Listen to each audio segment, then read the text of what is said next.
അങ്ങോട്ട്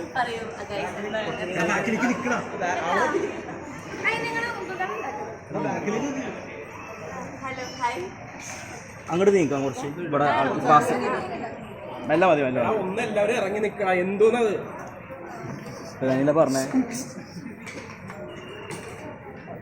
അവിടെ സായിരുന്നുള്ളൂ എല്ലാവരും അങ്ങോട്ട് പോകണ്ട ഉച്ചനെ ഫ്രീ ആക്കി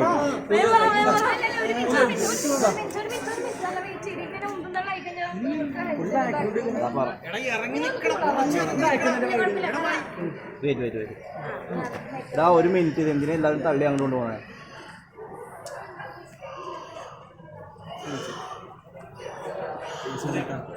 ഞാൻ രണ്ടാഴ്ച അവിടെ നിന്ന് പുറത്തായിരിക്കും.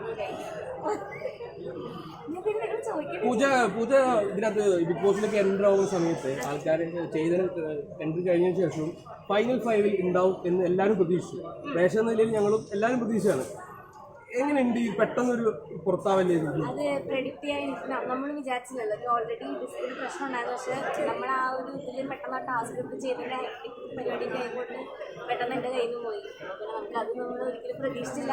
പക്ഷെ എൻ്റെ ഒരു വിശ്വാസത്തിൽ രണ്ടാഴ്ച ഞാൻ നന്നായി ഗെയിം കളിച്ചു തന്നെയാണ് എനിക്ക് തോന്നുന്നത്. കുറേ പേര് ചോദിച്ചു എങ്ങനെയുണ്ട്, ഹെൽത്ത് എങ്ങനെയുണ്ട്, നമ്മളെല്ലാവരും കൂടെ ഉണ്ട്, സപ്പോർട്ട് ഉണ്ടെന്നൊക്കെ പറയാൻ ഒരുപാട് സന്തോഷം. പിന്നെ വീണ്ടും നിങ്ങളെപ്പോലെ വർക്ക് ചെയ്യാൻ ഞാൻ വരാൻ പോകുന്നത്. എനിക്ക് ഡിസ്കിന് കംപ്ലൈൻറ്റ്. അപ്പോൾ ഡിസ്ക് ബൾജ് ചെയ്തു, നെർവിൽ വന്നിട്ട് ഫിറ്റ് ചെയ്യുന്ന പ്രശ്നമായി. അപ്പോൾ എനിക്ക് കുറേ നേരം നിൽക്കാൻ പറ്റില്ല, ഇരിക്കാൻ പറ്റില്ല, അങ്ങനത്തെ കുറേ സീനുകൾ. ഇപ്പോഴും എനിക്ക് നിൽക്കാൻ പറ്റുന്നില്ല. അടിപൊളിയാണ്. ഞാൻ എൻജോയ് ചെയ്യായിരുന്നു. പിന്നെ സിബിൻ ഉണ്ടായിരുന്നു, നമ്മളെല്ലാവരും കൂടെ ഒരു ഫുൾ ഫണ്ണായിരുന്നു. ഭയങ്കര ഇല്ല, ഞാൻ ഇടയിലാണ് ഞാൻ അറിഞ്ഞത്. ഞാൻ ഹോസ്പിറ്റലൈസ്ഡ് ആയിരുന്നു 5 days ആയിട്ട്. അപ്പോൾ ഞാൻ അറിഞ്ഞിട്ടുണ്ടായിരുന്നില്ല. ഇപ്പോഴാണ് ഞാൻ അറിയുന്നത്. ഉള്ള സമയത്തല്ല, ഞാൻ അവിടെ നിന്ന് അപ്പളേക്ക് ഇറങ്ങിയില്ലേ. പിന്നെ ആൾക്ക് എന്താ പറ്റിയെന്ന് അറിയില്ല. അപ്പം നേരിട്ട് ഇന്നിപ്പോൾ വരുന്നുണ്ടാവും, സംസാരിക്കാം. പൂജ ബിഗ് ബോസിലേക്ക് എത്തുന്ന സമയത്ത് എല്ലാവരും കളികൾ എല്ലാം പറഞ്ഞ് അല്ലെങ്കിൽ കളികൾ മാറി എന്ന് ആൾക്കാർ വെച്ചാൽ ടോപ്പിലേക്ക് പോയി, ടോപ്പ് ഗിയറിലേക്ക് നമ്മുടെ ബിഗ് ബോസ് മാറി എന്ന് ഇത് നിങ്ങളുടെ വൈൽഡ് കാർഡ് കൂടി ഞങ്ങൾക്ക് മനസ്സിലായി. അപ്പം നിങ്ങൾ പോയതിനു ശേഷം അവിടെ എന്ത് മാറ്റമാണ് സംഭവിച്ചത്? അത് ഞാൻ അറിഞ്ഞിട്ടില്ലല്ലോ, ഞാൻ കണ്ടിട്ടില്ല. ബാക്കി എന്നാലും കുറച്ച് മാറ്റം അതിൽ അവരും നല്ല പ്ലേയേഴ്സ്. അവർക്കും ഇപ്പോൾ എന്തായാലും ഷോ ഡൗൺ ആയി പോകുന്നൊന്നുമില്ല. അവർ നന്നായി കയറി കളിച്ച് വരികയൊക്കെ ചെയ്യും. അത്രേ ഉള്ളൂ.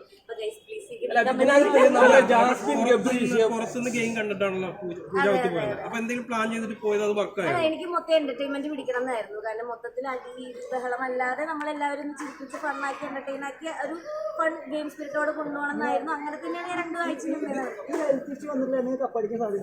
ചിലപ്പോ. നിങ്ങൾക്ക് എന്താ തോന്നുന്നത്?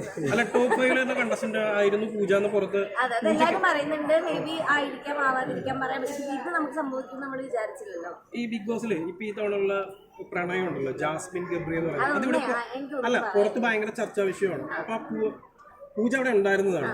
ഇതിലെന്തെങ്കിലും ഉള്ളത് റിയൽ ആയിട്ടോ അല്ലെങ്കിൽ അത് ഫേക്ക് ആണോ? ഓരോരുത്തർക്കും അവിടെ വരുന്നു, ഓരോരുത്തർക്ക് പല ഇഷ്ടങ്ങൾ തോന്നും, പല റിലേഷൻഷിപ്സ് ബിൽഡ് ചെയ്യും. അത് എന്താണ് ഏതാന്ന് അവർക്കല്ല അറിയുള്ളൂ. നമുക്കത് വിലയിരുത്താൻ നമ്മളെ കാര്യമല്ല. അപ്പൊ താങ്ക് യു സോ മച്ച്. ഹൈജീനെ കുറിച്ച് ചർച്ച നിങ്ങൾ കാണുന്നതെല്ലാമാണ് നമ്മളും അവിടെ ഇരുന്ന് കാണുന്നത്. ഒന്നുമില്ല. അപ്പൊ ഞാൻ പിന്നെ സംസാരിക്കാൻ സത്യം എനിക്ക് കാല് പറ്റുള്ള. താങ്ക് യു സോ മച്ച് എല്ലാവർക്കും. Thank you. ശരി, കാണാൻ പോകുന്നത്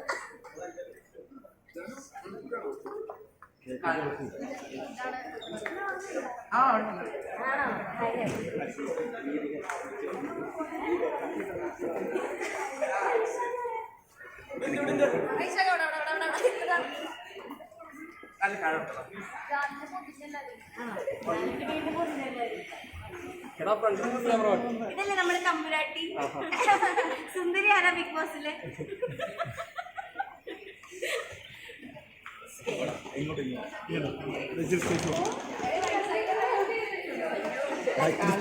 എല്ലാവർക്കും കിട്ടൂടാ.